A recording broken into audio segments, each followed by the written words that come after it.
suko ka na. So it means sumusuko ka na. Huwag ganon. Kailangan mong maging matatag para dun sa sinimulan mo. Kailangan mong maging matatag para sa mga pangarap mo. Bakit ka susuko? Sa tingin mo, hindi na tama.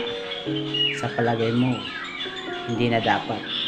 Hindi na dapat ay pagpatuloy pa at hindi na tama para magpatuloy pa. Huwag ganon. Isipin mong mabuti. Marami ka ng panahon at oras na inaksaya para doon sa sinimulan mo.